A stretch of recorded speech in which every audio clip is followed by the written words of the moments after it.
반갑습니다. 우리 함께 또 기도하고 예배 시작했으면 좋겠는데요. 하나님께 감사하면서 함께 감사의 기도로 기도를 시작하시겠습니다.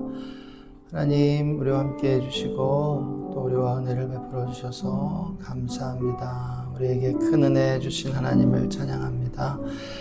주님, 한 주간 우리의 삶이 주님의 손안에 있었음을 고백하고 주님이 우리를 보호하시며 지켜주시며 동행해 주신 그 모든 은혜들 감사합니다. 주님 찬양합니다.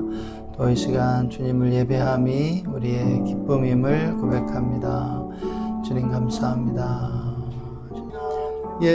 그래서 우리 마지막으로 열방을 위해 기도하십시다. 선교주와 선교사님들 위해 기도하고 싶은데요. 특별히 튀르키예와 시리아를 위해 기도하십시다. 또 지진으로 인해서 지금 2만 명 사망한 걸로 나오고 또 20만 명까지 최대치를 잡기도 하는데 하나님께서 긍휼을 부어주시고 또 회복하시고 그곳에 정말 주님의 나라를 임하게 해달라고 우리 함께 기도하십시다. 하나님, 선교지와 선교사님들 축복하고 주님께 올려드립니다. 특별히 튀르키예와 시리아를 주님께 올려드립니다. 지진으로 수만 명이 이미 죽었고 또 20만 명까지 사망자가 나올 수 있다는 그러한 예측들이 나오고 있습니다. 아버지, 그 땅을 주의 보혈로 덮습니다. 치유해 주시고 회복시켜 주옵소서. 아버지, 그 땅에 하나님의 나라를 임하게 하여 주시기 원합니다. 구호 활동 가운데 함께 해주시고 많은 인명을 구할 수 있도록 주여 역사하여 주시고 은혜를 베풀어 주시옵소서. 주님, 선교지 가운데 은혜를 더해 주십시오. 선교사님들에게 정말 은혜를 베풀어 주십시오. 모든 민족이 주님을 예배할 수 있도록 축복해 주시오. 이슬람권에 복음이 전해지며 많은 영혼들이 정말 구원받게 해주시기를 원합니다. 지금 우리 주기도문 하시겠습니다. 주기도문으로 우리 함께 예배 시작하겠습니다. 하늘에 계신 우리 아버지여, 이름이 거룩히 여김을 받으시오며 나라가 임하시오며 뜻이 하늘에서 이루어진 것 같이 땅에서도 이루어지이다. 오늘 우리에게 일용할 양식을 주시옵고 우리가 우리에게 죄 지은 자를 사하여 준 것 같이 우리 죄를 사하여 주시옵고 우리를 시험에 들게 하지 마시옵고 다만 악에서 구하시옵소서. 나라와 권세와 영광이 아버지께 영원히 있사옵나이다. 아멘. 튀르키예와 시리아 지진을 보면서 우리 인간이 할 수 있는 것은 아무것도 없음을 다시 한번 깨닫게 됩니다. 그래서 다시 한번 하나님의 긍휼과 또 하나님의 선하신 능력이 우리와 우리의 가정과 우리나라와 또 튀르키예와 시리아 땅 가운데 또 온 지구 땅 가운데 열방 가운데 하나님의 능력이 있기를 다시 한번 간구하고 또 기도하며 찬양으로 하나님을 소화합니다.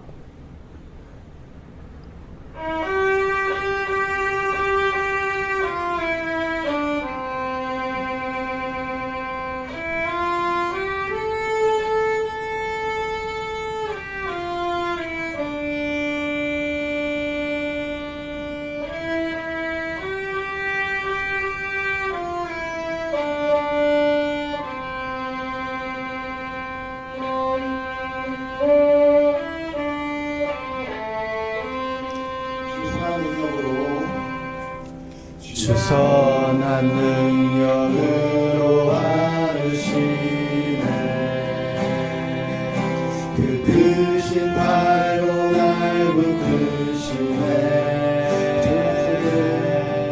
절망 속에도 흔들리지 않고 사랑하는 주 얼굴 보아리. 다시 한번 선한 능력으로 일어서리. 선한 능력으로 일어서니 주만 의지하리. 믿음으로 우리 고대 안에 주 오신 그날 영광의 새날을 맞이하리. 이전에 괴로운 날에 이전의 괴로운 날 애워싸고 고난의 길을 걷는다 해도 주님께 모두 맡긴 우리 영혼 끝내 승리의 날을 맞이 선한 능력으로 일어서니 주만 의지하리 믿음으로 우리 고뇌 안에 주 오실 그날 영광의 새날을 맞이하리 주님 하신 날에 주님을 하신 고난의 승자리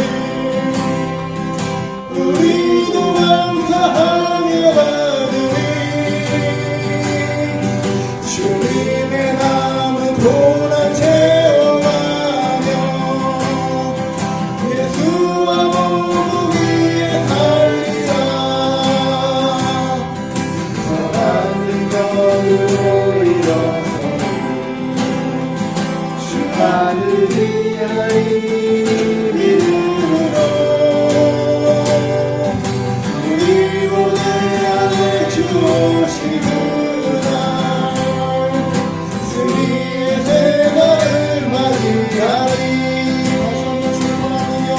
선한 능력으로 와주시네 그 크신 발로 날 붙드시네 절망 속에도 흔들리지 않고 사랑하는 주 얼굴 구하리 선한 능력으로 일어서니 주 하늘이 하리 믿음으로 우리 고뇌 안에 주 오실 그날 영광의 새날을 맞이하리 이전의 괴로운 날에 애워싸고 고난의 날을 와보라 해도 주님께 모두 맡긴 우리 영혼 끝내 승리의 날을 맞으리 선한 능력으로 일어서니 주 하늘이 하리 믿음으로 우리 고뇌 안에 주 오실 그날 영광의 새날을 맞이하리 주님이 마신 고난의 순간 우리도 감사하며 받으리 주님의 나무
주의 이름으로 내 손 들리라.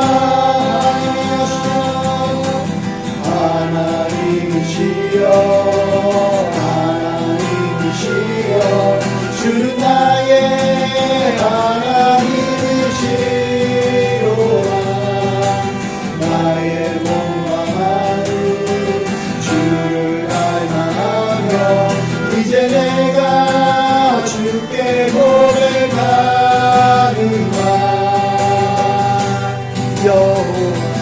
여호와는 나의 빛이요 여호와는 나의 구원이시니 내가 누구를 두려워하리요.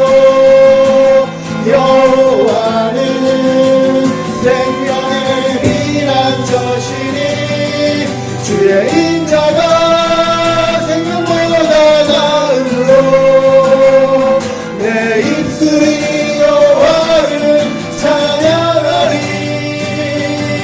내 평생에 주를 찬양하며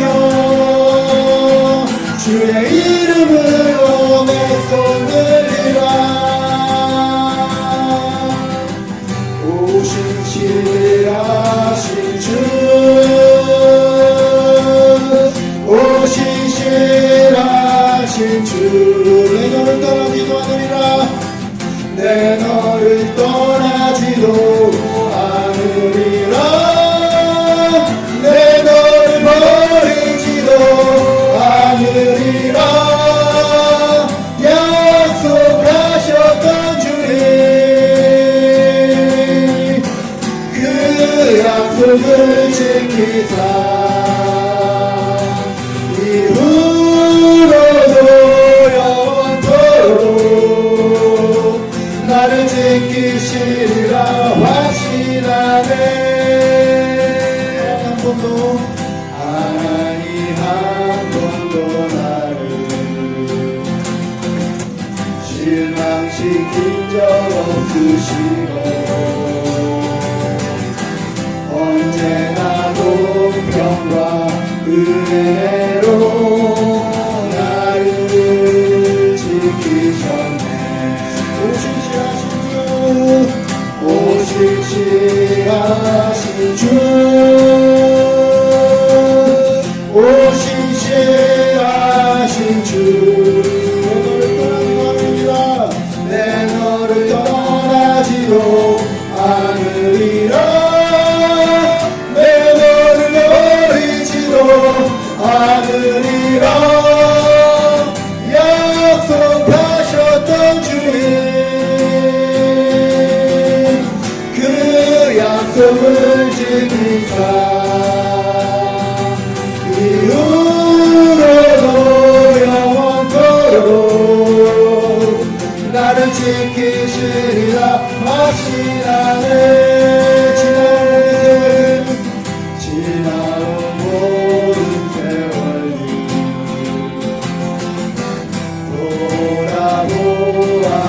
돌아보아도 그 어느 것 하나 주의 손길 안 미친 것 전혀 없네.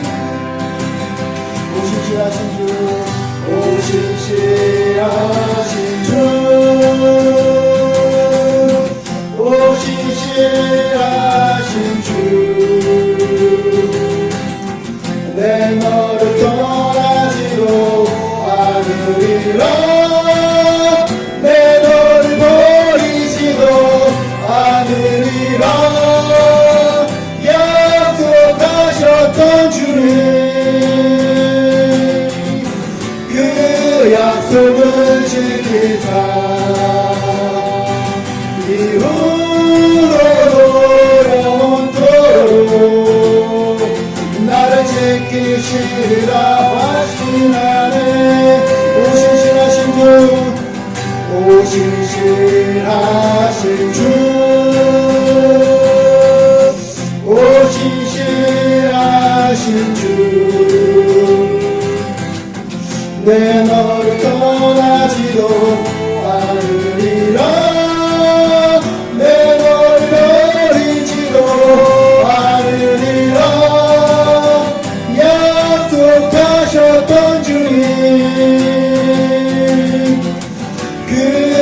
약속을 지키자. 이후로도 영원토록 나를 지키시리라 확신하네.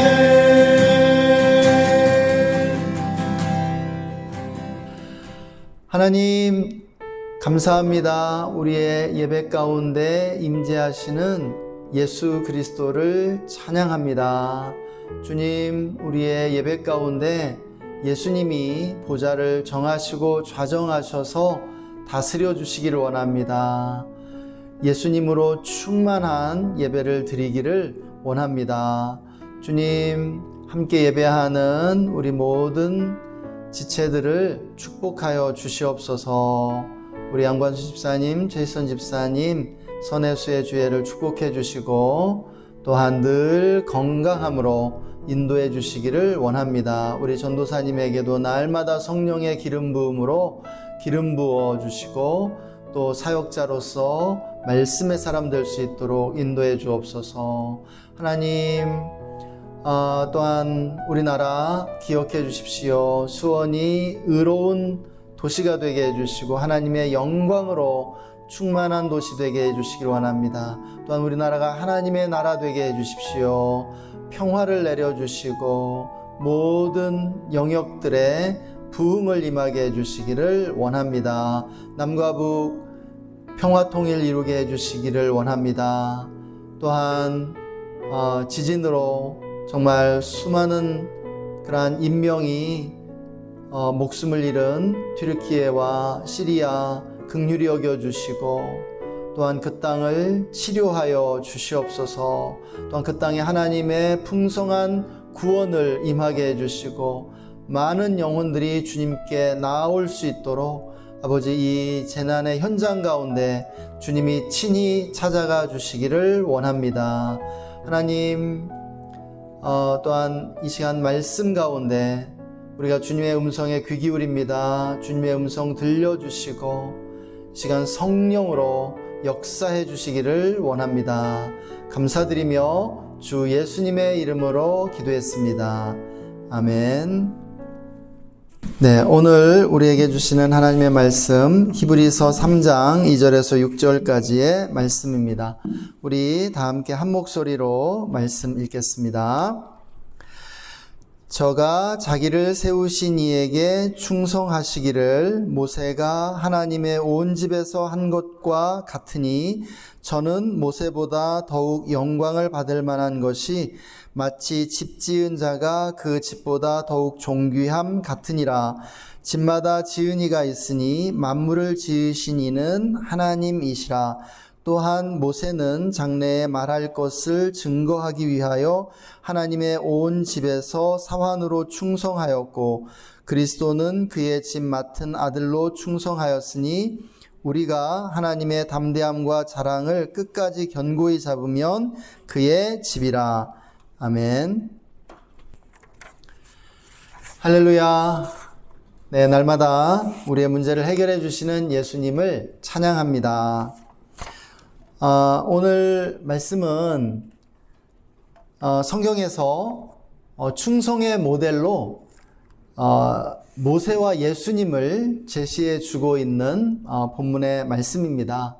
1절 말씀 보면은 예수를 바라보자 라는 그런 말씀으로 시작이 되는데 제가 1절을 이렇게 제외했던 예수님이 명확하게 드러나지 않는 것 같아요. 이 말씀의 그 의미는 뭐냐면 구약에서는 모세가 충성된 사람이었다면 신약에 와서는 예수님이 충성되신 분이었다는 것이죠. 그러니까 구약에서는 모세가 충성의 모델이었고 신약에서는 예수님이 충성의 모델이시라는 말씀입니다. 그런데 모세보다 예수님이 훨씬 더 하나님께 충성하셨다고 이렇게 오늘 그 본문의 말씀이 말하고 있는 것이죠.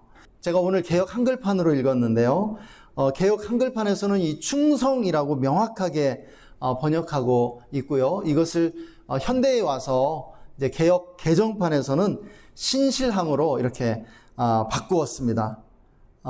그 원어의 의미를 영어로 이렇게 번역한 것을 보면은 faithfulness로 이렇게 번역하고 있는데 그것이 가장 정확한 그러한 표현이라고 생각이 됩니다. 그러니까 이 충성이라고 하는 것이 그냥 보스에게 충성하고 조직에 충성하고 그리고 주군에게 충성하는 그러한 동양적 그러한 충성의 그 의미라기보다는 사실은 인격적인 성숙, 영적인 그 성숙으로 이해하는 것이 좋을 것 같습니다.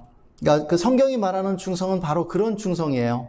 인격적으로 또 영적으로 신실하고 또 성숙해 가는 것, 그것을 바로 충성이라고 말한 것이죠. 그런 사람이 또 실제로 충성된 사람이라고 말씀하는 것입니다. 그래서 오늘은 구약에서 충성의 모델로 제시하고 있는 모세에 대해 함께 생각해 보는 시간을 갖고자 합니다. 모세의 삶을 우리가 들여다보면 모세의 삶은 세 시기로 구분할 수 있다는 사실을 우리가 보게 됩니다. 출애굽기부터 그 모세의 삶이 이렇게 자세히 드러나는데요. 신명기까지 우리는 그 모세의 삶을 볼 수 있게 되죠. 성경은 40년, 40년, 40년 이렇게 세 시기로 모세의 인생을 구분해 주고 있습니다. 그런데 제가 생각할 때 이 40이라는 숫자가 특별히 이 모세 오경에서 그리고 성경에서 대단히 중요하기 때문에 이 40이라는 숫자를 상징적으로 맞춘 것으로 그렇게 보입니다. 실제 40년이라기보다는요. 그래서 실제로는 25년 내지 30년 정도로 이 40년을 이해하는 것이 가장 자연스럽지 않은가 그렇게 조심스럽게 의견을 제시하고 싶습니다. 네, 그렇게 25년 내지 30년씩 그렇게 이해를 하면 우리의 인생과 거의 맞아 떨어지게 되는 것 같아요. 그래서 모세의 인생의 첫 3분의 1은요, 이집트의 왕자로서 세상의 모든 보화를 소유하고 부귀영화를 누리던 그러한 시기임을 우리는 보게 됩니다. 세상적으로는 이때가 인생의 황금기라고 할 수 있겠죠. 예. 그리고 두 번째 인생의 3분의 1은요, 이집트에서 광야로 도망쳐서 광야에서 양을 치던 그러한 시기입니다. 그러니까는 굉장히 이집트 왕자였다가 목자가 되었으니까요, 하늘에서 땅으로 추락한 것 같은 그러한 시기를 이 두 번째 시기에 보낸 것을 우리는 알게 됩니다. 그러니까 첫 번째 3분의 1은 청년기까지고요. 두 번째 3분의 2의 시기는 바로 장년기라고 우리는 생각해 볼 수 있습니다. 그리고 마지막 인생의 3분의 1은요. 그가 이스라엘 백성을 이집트에서 탈출시켜 가나안 땅으로 인도한 그런 해방자로서의 시기입니다. 예, 노년기라고 할 수 있죠. 예. 그런데 모세의 인생에서 성경이 가장 빛나고 의미 있는 그러한 시간으로 보고 있는 것은 바로 인생의 후반전, 그러한 노년기였음을 우리는 보게 되는 것이죠. 이 시기가 그의 인생의 하이라이트였고요. 또 황금기였다라는 것입니다.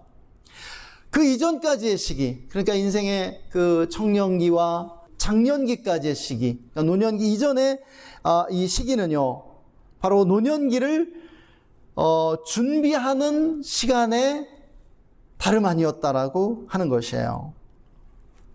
이것이 오늘날 우리에게 주는 교훈이 대단히 크다고 저는 믿습니다. 우리가 살고 있는 현대 문명은요, 젊음을 숭배합니다. 그리고 죽음을 거부하는 문명이에요. 그래서 사람들이 노화를 굉장히 싫어합니다. 그리고 그것을 혐오하고요. 왜냐하면 노화는 죽음과 연결되어 있기 때문이죠. 그래서 많은 이들이 인생의 황금기를 언제로 봅니까? 30 이전으로 봅니다. 저도 그랬고요. 제 아내도 그랬고요.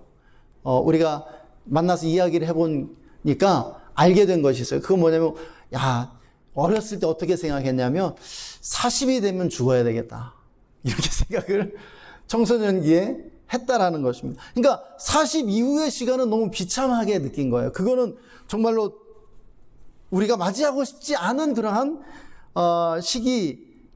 였다는 것이죠. 그것이 바로 현대 문명이 우리에게 주입시키고 우리를 세뇌시킨 그러한 관념이라는 것입니다. 그래서 많은 이들이요 30이 넘을 때 이제 29을 지나서 30살이 되었을 때 우울해하죠. 아, 인생이 끝난 것인가? 이렇게 느낀다라는 것이에요. 30 이후에 점점 그런 시간들이 많아지면 40이 되고요. 나이가 들어갈수록 사람들이 자기 인생이 끝난 것처럼 황금기가 지나고 자기 인생이 이제 비참해진 것처럼 그렇게 오해한다라고 하는 것입니다. 그러나 여러분, 이것이 얼마나 어리석은 생각입니까? 90년대 후반인가요? 아주 유명한 그러한 시가 나왔죠. 30 잔치는 끝났다. 그런데 여러분, 이것은 굉장히 잘못된 것이죠. 30 잔치가 끝났다가 아니라 30 드디어 잔치가 시작됐다가 맞다는 것이에요. 여러분 믿으시기 바랍니다. 최근에요, 40 이전에 노후 자금을 마련해서 40에 조기 은퇴를 하고 인생을 즐기자는 파이어족이 인기를 끌고 있습니다. 40까지 노후 자금을 마련하기 위해서 극단적인 그러한 절약의 삶을 사는 거예요. 그리고 40까지 노후 자금을 마련한 후에 40에 은퇴해서 이제 놀고 먹는 그러한 삶을 시작하겠다는 것이죠. 일종의 쾌락주의고요. 극단적 이기주의 풍조의 하나가 아닐 수 없다는 그러한 생각이 듭니다. 여러분 생각해 보세요. 과연 40에 은퇴해서 100세까지 놀고 먹는 삶이 행복할까요? 여러분 얼마나 인생이 지루하고 권태로울까요? 여러분 그러한 삶에 어떠한 의미와 행복이 있겠습니까? 아주 그 소수의 사람들은요 20대 인생의 정상에 도달하는 이들이 있습니다. 마라톤 선수 황영조라든지요, 또 김연아나 박찬호, 박지성 같은 그러한 스포츠 스타들이죠. 또 아이돌 스타들이요 20대 인생의 정점을 경험합니다. 그 이후에는요 추락밖에 안 남았어요. 내려오는 길밖에 안 남은 것입니다. 여러분 그것이 얼마나 서글픈 일인지 몰라요. 여러분 그들은요 평생 과거의 영광을 되새김하면서 과거의 영광에 대한 그런 추억으로 현재 상태를 바라보고 불만족 가운데서 살아갈 가능성이 굉장히 많은 것이죠. 아, 옛날이요 라고 말하면서 그렇게 생각하면서 산다면은 여러분 그들의 현재와 미래가 얼마나 비참하겠습니까? 여러분 20대의 정상을 경험한 사람들이 인생의 나머지 기간을 의미 있고 행복하게 살고자 한다면 과거의 영광에 집착하지 말고 새로운 인생의 목표와 의미를 찾는 길밖에 없음을 알아야 합니다. 사랑하는 여러분, 우리 인생의 전성기가 후반전에 온다는 그 사실을 믿어야 합니다. 그리고 그 후반전을 준비하며 살 때 우리 인생이 훨씬 더 풍요로워지고 의미가 있게 된다는 사실이에요. 여러분 나이 들어간다고 절대로 우울해하지 마십시오. 사실은 진짜 인생이 오고 있는 것입니다. 나이가 들어서야 비로소 인간은 지혜로워지고요. 그리고 경륜이 쌓이게 되는 것입니다. 그 후반전의 전성기를 믿고 살아갈 때, 그리고 그 후반전의 전성기를 준비하기 위해서 건강과 영성을 훈련해 나갈 때 참으로 의미 있는 삶을 살게 된다고 믿습니다. 할렐루야. 이렇게 인생의 후반전에 모세는 사명을 받았는데요. 그래서 그가 이제 하나님의 그러한 인도를 받고 이스라엘 민족을 이집트에서 해방시키기 위해 이집트로 가게 되죠. 그리고 그가 이스라엘 민족을 해방시키기 위해서는 바로와 대결해야만 했습니다. 여기서 하나님의 백성을 노예로 억압하고 있던 이집트는요, 세상을 상징하고 있고요. 그리고 그 이집트를 지배하고 있는, 그리고 이스라엘 민족의 해방을 가로막고 있는 이 바로는요, 사탄을 상징해 주고 있는 것입니다. 그런데 이 바로는 하나님의 백성을 이집트에서 내보내라는 그 하나님의 명령을 듣지 않고 반항하죠. 성경은 이때 바로의 심리 상태를 그의 마음이 강팍해졌다고 표현해 주고 있습니다. 강팍해졌다, 마음이 강팍하다.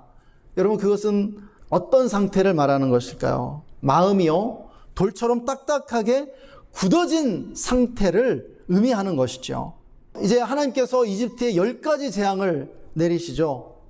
그래서 그 10가지 재앙을 통해서 이집트의 신들을 심판하시고, 그리고 이스라엘 백성을 그렇게 해방해 내시는데요.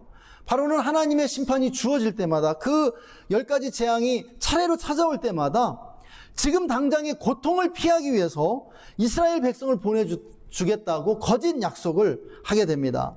그렇지만 그 재앙이 지나가고 고통이 사라지면 바로 이렇게 마음을 바꾸고 다시 이스라엘 백성을 보내주지 않죠. 그의 마음이 굳어지는 것이에요. 여러분, 이 같은 과정이 되풀이되면서 바로의 마음은 더욱 굳어지게 됩니다. 점점 굳어져 가는 것이에요. 올바른 일을 행하지 않기로 결심하고 그 결심이 반복될수록 마음이 굳어지는 것입니다. 바로는 고통을 회피하려는 그러한 동기, 그리고 망할지도 모른다는 그러한 두려움에 기반해서 결정을 내리죠. 그렇기 때문에 그는 마음의 변화를 경험하지 못해요. 왜냐하면 지금 당장의 고통을 피하려고만 하고요. 그리고 지금 내가 망할지도 모른다는 그러한 두려움 때문에 어떤 결정들을 해나가는 거거든요. 자신의 선택의 자유를 포기하는 것입니다. 결국 그는 마음의 선택의 자유가 전혀 남아있지 않을 정도로 마음이 굳어지죠. 마음의 그러한 자유를 빼앗겼어요. 선택할 그러한 자유를 빼앗겼어요. 우리가 그 경계하고 두려워해야 할 질병 가운데 그 하나가 뭐냐면은 경화증이라는 것이 있습니다. 동맥경화, 간경화죠. 간이 돌처럼 딱딱하게 굳어지는 그러한 질병이죠. 그런데 이렇게 간경화가 되면은 간 이식 외에는 살아날 방법이 없습니다.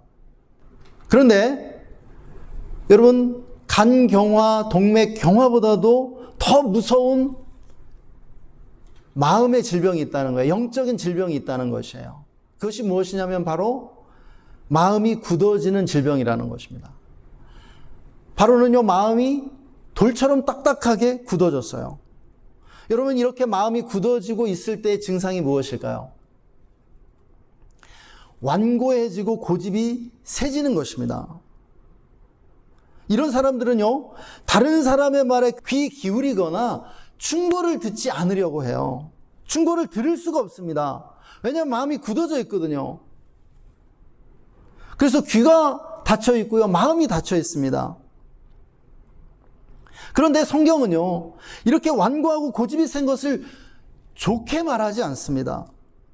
바로와 함께 구약에서 마음이 강팍했던 사람이 또 누가 있냐면 사울 왕이 있어요. 사무엘 선지자는 하나님을 대신해서 마음이 굳어진 사울에게 이렇게 말씀합니다. 여호와께서 번제와 다른 제사를 그의 목소리를 청종하는 것을 좋아하심같이 좋아하시겠나이까? 순종이 제사보다 낫고 듣는 것이 수양의 기름보다 나으니 이는 거역하는 것은 점치는 죄와 같고 완고한 것은 사신 우상에게 절하는 죄와 같음이라.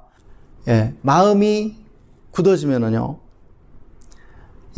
하나님의 음성이 들리지 않고요, 다른 사람의 말이 들리지 않습니다. 점점 고집이 세지고요, 완고해져요. 여러분, 보통 사람들은 나이가 들면 이렇게 고약해진다고 하거든요. 여러분, 왜 그럴까요? 나이가 들어서 고약해지는 것이 아니라 사실은 그때까지 쓰고 있던 가면이 있었는데요. 그 가면이 달아 없어졌기 때문이라고 합니다.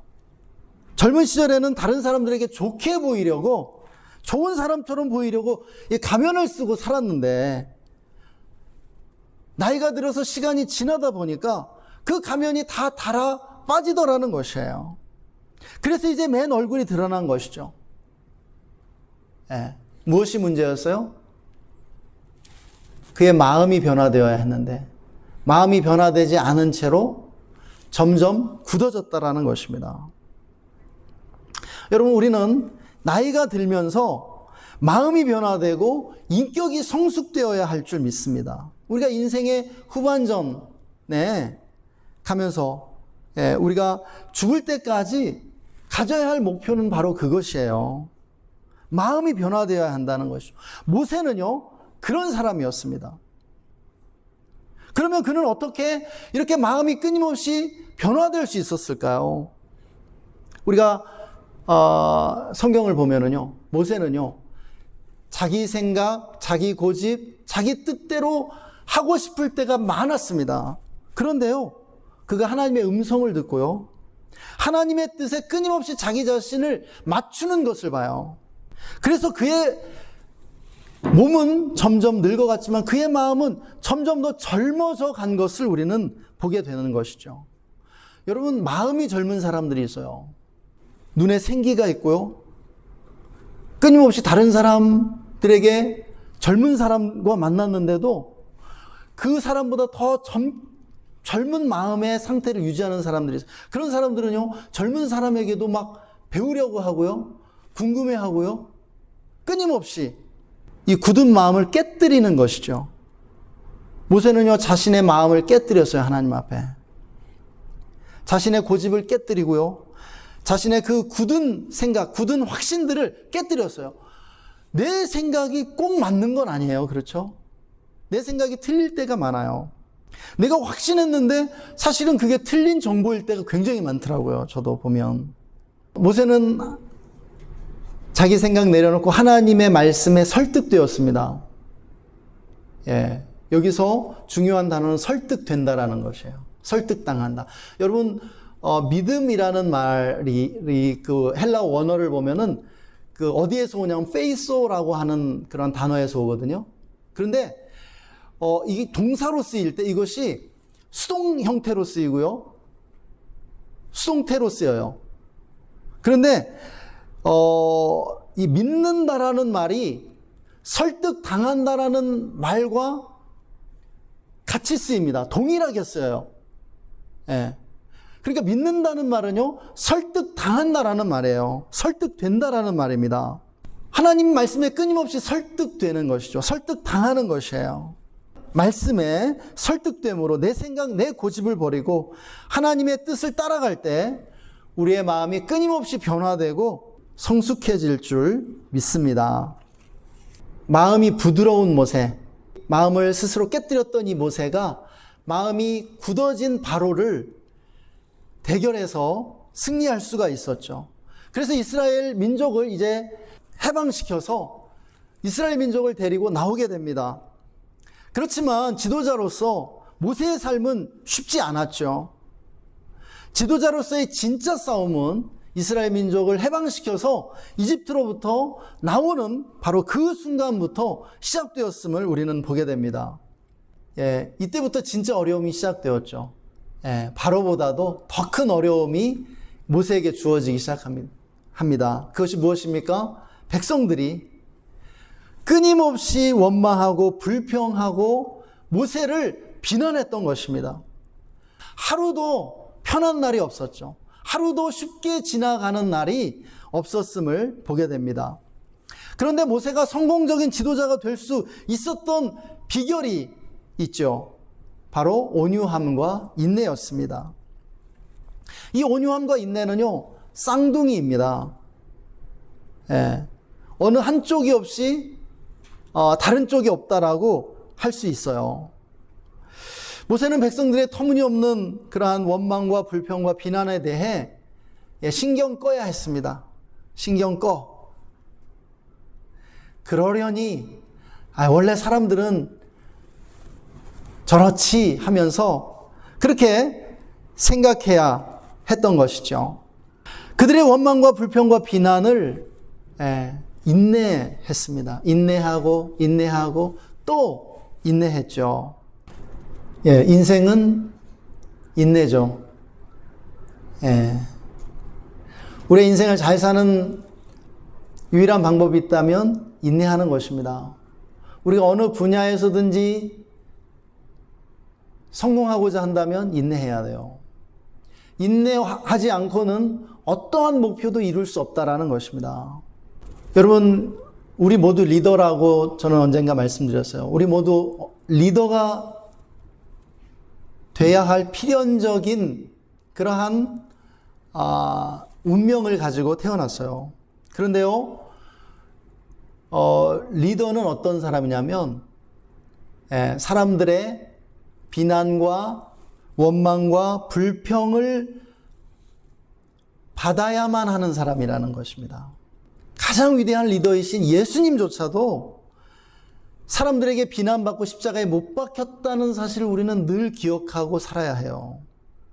세상의 모든 리더들은요, 지금 비난받고 십자가에 못 박히고 있다는 사실입니다. 여러분, 이것이 인간의 본성입니다. 사람들은 누군가를 십자가에 못 박으려고 하는 그러한 마음을 가지고 있는 거예요. 난방비도, 집값도, 경제가 나쁜 것도 다 대통령 탓이라고 하지 않습니까? 세상의 모든 리더들은요, 멤버들에게 원망받고 그러한 비난을 받게끔 되어 있어요. 사실은요, 리더는요, 비난받기 위해서 되는 거예요. 그것을 받아주기 위해서, 그게 리더의 가장 큰 책무라는 것입니다. 세상의 모든 아빠들은요, 가정에서 원망과 불평의 대상이 됩니다. 우리 안관수 집사님도 경험하고 계시죠. 제가 안 봐도 너무나 훌륭하시지만 전혀 그럴 것 같지 않아요, 외부적으로는. 근데 그래요. 저도 그랬고요. 우리 이성진 전사님도 그렇고. 왜냐면은 모든 리더는 공격받게 되어 있어요. 그걸 거부하고 그게 싫다고 하는 순간 좋은 리더가 아닌 겁니다. 그걸 거부할수록 언론을 억압하고 사상을 통제하게 되는 거예요. 독재자가 되는 것이거든요. 그래서 우리는 성경을 통해 위대한 리더, 훌륭한 리더, 어떤 사람인지 알게 됩니다. 사람들의 비난과 공격을 인내할 수 있는 사람이에요. 가장 잘한 분이 예수님이시고요. 성경은 그 다음은 모세였다라고 말하는 거예요. 모세도 막 화를 냈거든요. 막 참지 못하고 막 다툰 적이 여러 번 있거든요. 그런데 성경은 이렇게 말하지만 세상은 또 반대로 말해요. 세상은요, 참는 사람은 바보라고, 화를 내라고 말합니다. 그것이 세상이 우리에게 주고 있는 메시지예요. 참지 말라는 것이죠. 참는 사람이 바보라는 거예요. 드라마와 영화는요, 핵사이다처럼 말하는 사람들, 그러한 사람들, 똑똑한 사람처럼 그렇게 보여주고 있어요. 그러나 과연 그럴까요? 10여 년 전에 제가 읽은 그 칼럼이 있습니다. 기사가 있는데요. 그 기사를 쓰신 분은 영국의 저널리스트입니다. 그런데 그분이 한국의 특파원으로 와서 한 10년 정도 한국을 머물면서 한국을 너무 좋아하고 한국을 정말 깊이 이해하는 그러한 저널리스트였어요. 그런데요, 이 사람이 한국 문화에 충격을 받았던 한 에피소드를 그 기사에서 들려줍니다. 자기 딸이 이제 집 근처에 있는 놀이터에서 놀고 있었는데요. 한 한국 친구와 놀다가 그 친구를 울렸다고 합니다. 그런데 그 친구가 오니까 이제 막 사과를 하는데요. 그 아이의 할머니라는 사람이 와서 그 아이를 막 달래면서 너도 똑같이 이 아이를 때리라고 막 그렇게 시키더라는 것입니다. 그 모습을 보고 너무나 충격을 받아요. 왜냐하면 영국과는 정반대라서. 뭐냐면은 영국에서라면은 아이에게 참으라고, 그리고 서로 이렇게 화해하라고 이렇게 시킬 텐데, 너 화나지? 그러면 그 화를 내서 화를 풀라고 똑같이 때려! 이렇게 시키더라는 것이에요. 여러분, 그 기자는 그 모습을 통해서 한국 사회를 봤습니다. 여러분, 이것이 오늘날 한국 사회의 모습이잖아요. 화를 참지 말고 화를 내라. 네가 당했으면 당한 만큼 되돌려줘라. 이것이 오늘날 세상의 메시지고 또 우리 사회의 메시지입니다. 여러분, 그 결과가 무엇입니까? 분노가 만연한 사회가 되었죠. 갈등 지수 세계 1위고요. 지역 갈등, 세대 갈등, 이념 갈등이 세계 1위라는 것이에요. 사람들이 조금도 손해보려 하지 않고 어떻게 해서든지 이겨먹으려고 합니다. 작은 일에도 화내죠. 법대로를 외칩니다. 근데 법대로 해서 별로 이득 볼 게 없어요, 사실은. 그 전에 이렇게 조정해서 그냥 이렇게 서로 합의하는 게 좋거든요. 물론 우리가 오해하면 안 됩니다. 화를 내야 할 때가 분명히 있습니다. 의로운 분노도 분명히 있고요. 여러분, 분노라는 감정은 인간의 생존에 기여하는 감정입니다. 그래서 하나님이 허락하신 것이에요. 제가 여러 번 말씀드렸지만 화낼 줄 모르는 사람은요, 살해당할 수도 있어요. 그렇기 때문에 우리가 분노라고 하는 이 감정을 소중히 다루어야 합니다. 그러나 우리가 여러분 경험해 보잖아요. 대체로 화낸 다음 잘했다고 생각할 때가 많습니까? 후회할 때가 많습니까? 후회할 때가 압도적으로 많다라는 거예요. 그건 뭘 의미해요? 분노가 적당할 때보다는 과도할 때가 더 많다는 의미죠. 분노는요, 적당하게 내기보다는 과도하게 내는 경향이 있습니다. 복수가 그래요. 그래서 하나님께서 구약에서 이는 이, 눈은 눈으로라고 하는 그런 복수의 법칙을 가르쳐 주셨거든요. 이게 굉장히 중요한 의미가 있어요. 과도하게 화내고 과도하게 복수하는 경향이 인간에게 있단 말이에요. 인간은요, 하나를 받으면 열을 돌려주고 싶어 합니다. 그래야 풀려요. 화라고 하는 것이. 복수라고 하는 것이 그래요. 내가 팔 하나 잃어버리면요, 나는요, 삼족을 멸하고 싶어 해요. 이게 인간의 마음입니다. 그래서 하나님이 말씀하신 거예요. 야, 과도하게 하지 마. 딱 네가 손해본 만큼 그 이상 하지 마.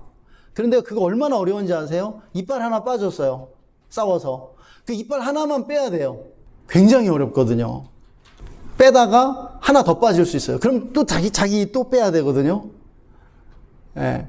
그렇기 때문에 사실은 덜 하게 되어 있습니다. 덜 하게 되어 있어요. 하나님은 그걸 원하신 것이에요. 모세도 백성들과 다투면서 과도하게 화낸 적이 있었죠. 예. 그러니까 하나님이 너 가나안 땅에 들어가지 못할 거야. 예. 가나안에 들어가지 못하는 그러한 심판을 받게 됩니다. 우리는 분노를 적절하게 표출하는 방법을 배워야 합니다. 평생 이 감정을 어떻게 잘 조절해 갈지 배워야 되는데요. 그러기 위해서 우리에게 필요한 것은 먼저 인내해야 한다는 것이죠. 화가 나면 그 순간에 터뜨리면 안 돼요. 먼저 뚜껑이 열리면 뚜껑을 먼저 닫고 생각해야 돼요. 생각해야 돼요. 내가 왜 화났지? 뭐가 문제지? 그리고 감정을 어느 정도 정리한 후에 표현해야 한다는 거예요. 억눌러 놓으면 안 돼요. 반드시 어떤 방식으로든 해야 되는데 그것을 적절하게 세련되게 표현하는 방법, 그것을 우리가 평생에 걸쳐서 배워가야 한다는 것입니다. 훈련해야 한다는 것입니다. 그렇지 않고 화부터 내면 반드시 후회하죠. 우리의 삶과 일과 관계에 전혀 도움되지 않는 것 우리가 많이 경험하고 있습니다. 모세는 이렇게 어려움을 많이 겪을 때마다 하나님께 납작 엎드렸습니다. 갈등이 찾아오고 어려움이 있을 때마다 그가 한 일이 한 가지 있었는데 그것은 하나님께 엎드리는 일이었습니다. 성경에서 모세가 어려울 때마다 하나님 앞에 엎드렸다는 내용을 읽게 돼요. 그 엎드려서 무엇 했는지 아십니까? 하나님께 불평했어요. 하나님, 난 너무 힘들어요. 내가 누구 때문에 이렇게 힘들어야 하죠? 하나님, 나를 왜 이렇게 힘들게 하세요? 하나님, 나 좀 그만 괴롭히세요. 틈만 나면 하나님께 자신의 내면에 아주 부정적인 감정들을 올려드렸어요. 여러분, 이것이 굉장히 중요한 것입니다. 우리의 마음에 부정적인 감정들을 하나님께 올려드리는 거예요. 우리는 누군가 내 말 들어주기를 너무나 원하거든요. 제 아내도 저한테 가장 원하는 건 내 말 좀 들어라는 것입니다. 그런데요, 사람은 불완전하기 때문에 듣는 게 굉장히 힘들더라고요. 이 에너지도 많이 들고요. 그래서 오늘날 상담이 굉장히 중요한 분야가 된 것입니다. 그러나 상담은 돈이 많이 들죠. 그리고 뭐 일주일에 한 번 하면 많이 하는 거예요. 그리고 사람이 불완전하기 때문에 다 털어놓지도 못해요. 그런데 하나님은 그렇지 않다는 것입니다. 우리를 지으신 하나님, 우리를 너무 잘 아시고요. 우리의 모든 걸 다 이해하십니다. 시간 제한도 받지 않으시고요. 마음 편히 우리가 장소와 상황에 상관없이 하나님께 모든 것 나눌 수 있어요. 이렇게 하나님께 자신의 부정적인 감정들을 올려드린 다음에 모세는요, 하나님의 개입을 요청합니다. 하나님 도와주세요. 하나님 이러한 문제들이 있어요. 이러한 문제들을 해결해 주세요. 예, 그럴 때마다 하나님이 모세에게 필요한 지혜와 권능을 주셨죠. 그 문제들을 해결해 나가게 하신 것을 우리는 보게 됩니다. 우리도 이렇게 살아야 할 줄 믿습니다. 사실 우리 힘으로 할 수 있는 일들이 별로 없어요. 제가 늘 말씀드리지만 어떤 존재로 지음을 받았습니까? 내 힘으로 살도록 지음받지 않았어요. 내 힘으로 살려 하고 내 힘으로 하려고 하면 우리 금방 늙습니다. 정말 너무 힘들어요. 하나님은요, 우리 인간을 하늘의 힘을 빌려서 살도록 우리를 지으셨고 그렇게 부르고 계십니다. 하늘의 힘을 빌려야 돼요. 하늘의 힘을 받아야 돼요. 모세는 그렇게 했습니다. 엎드린 것이죠. 우리도 모세처럼 그렇게 살았으면 좋겠습니다. 우리 인생의 황금기, 전성기는요, 후반전에 있고요, 노년기에 있는 것입니다. 그때 전성기가 와요. 우리 두 분에게 전성기가 지금 남아 있습니다. 지금 전성기 아니에요. 지금 그 전성기를 준비하는 시간입니다. 그리고 우리는 나이가 들어갈수록 마음이 굳어지는 것이 아니라 끊임없이 깨뜨려야 돼요. 사람들을 이끌기보다는 이끌림을 받는 사람이 돼야 돼요. 이끌림을 받는 남편, 이끌림을 받는 부모가 돼야 돼요. 자녀들에게. 그리고 그런 리더가 돼야 되는 것이죠. 그리고 인내해야 합니다. 인내하고 인내할 수 있어야 돼요. 그것이 성공적인 인생의 비결입니다. 그리고 그렇게 하기 위해서 때마다 시마다 하나님 앞에 엎드릴 수 있는 우리가 되기를 소망합니다. 우리 이 시간 함께 들은 말씀 생각하면서 함께 기도하십시다. 오늘 말씀을 적용하면서 하나님이 우리에게 은혜를 주시도록, 또 우리 모두가 모세처럼 하나님 앞에 충성된 사람이 될 수 있도록 우리 시간 함께 기도하겠습니다.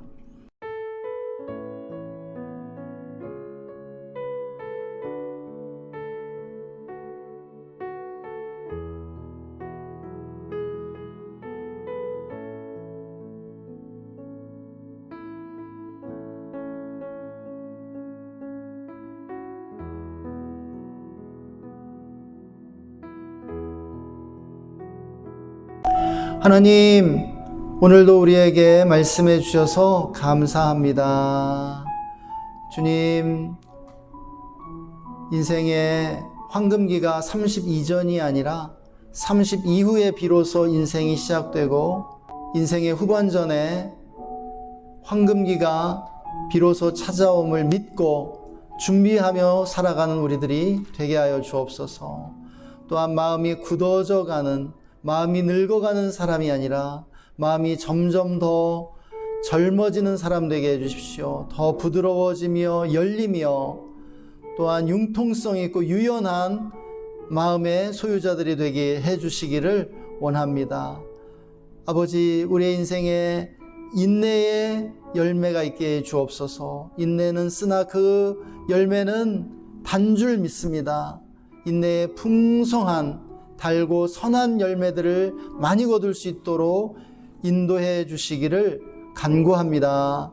하나님, 또한 날마다 엎드리게 해 주십시오. 하나님께 엎드려 우리의 속상한 마음들을 올려드리고 정말 하나님과 함께 일하며 승리해 나갈 수 있도록 축복해 주시기를 원합니다.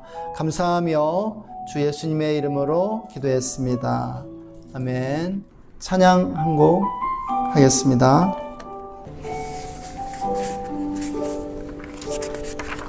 주께 가까이 날 이끄소서. 간절히 주님만을 원합니다.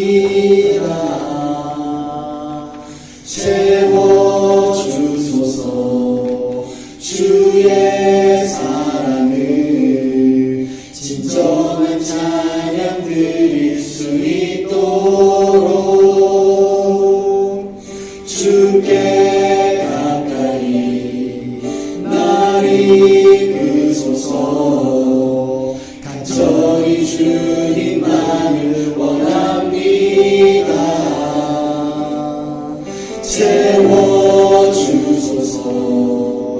주의 사랑을 진정한 찬양 드릴 수 있도록 목마른 나의 영혼 주를 부르니 나의 맘 만져 주소서. 주님만을 원합니다. 더 원합니다. 나의 맘 만져 주소서.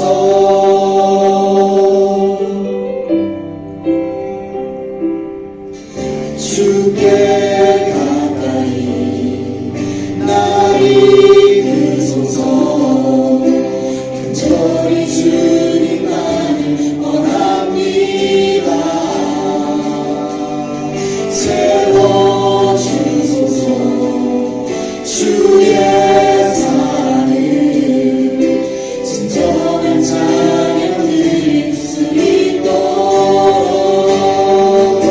목마른 나의 영혼 주를 부르니 나의 맘 만져 주소서. 주님만을 원합니다. 더 원합니다. 나의 맘 만져 주소서.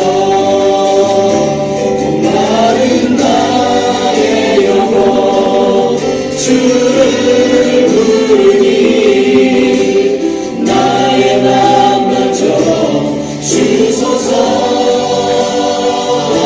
주님만을 원합니다. 더 원합니다.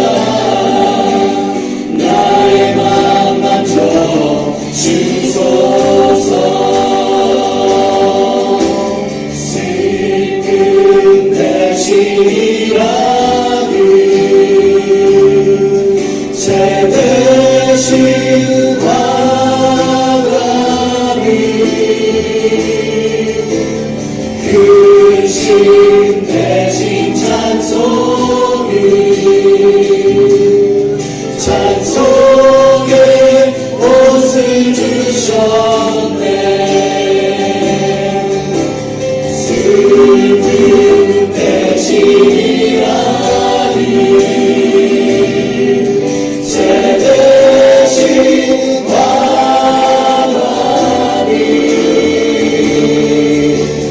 근심 대신 찬송을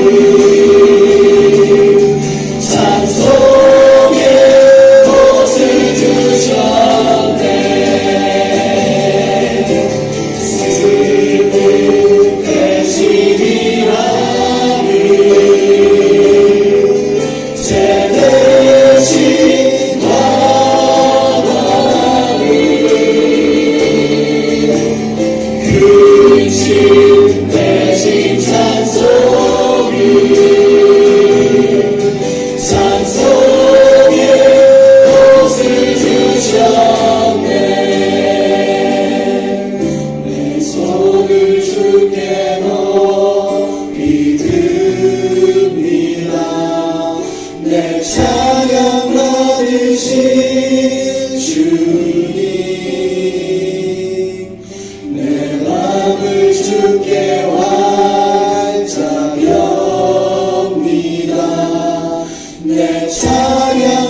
지금은 우리에게 충성의 모델이 되시는 우리 구주 예수 그리스도의 놀라우신 은혜와 우리를 사랑하셔서 모세처럼 충성된 삶을 살도록 인도해 주시는 하나님 아버지의 영원하신 사랑하심과 지금 이곳에 계셔 우리의 삶을 인도하시고 돌보시고 축복해 주시는 성령 하나님의 내주 충만 교통 기름 부으심이 오늘 말씀을 듣고 인생의 후반전을 준비하며 마음을 끊임없이 깨뜨리고 부드럽게 하기로 다짐하는 우리 모든 성도님들과 또 그 가정과 직장과 삶의 현장 위에 그리고 우리가 주의 교회와 우리나라 대한민국 위에 지금으로부터 영원토록 함께 계시기를 간절히 축원하옵나이다. 아멘. 기쁨, 하나님의 기쁨이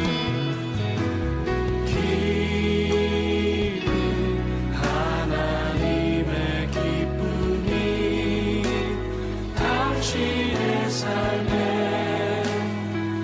넘쳐나기를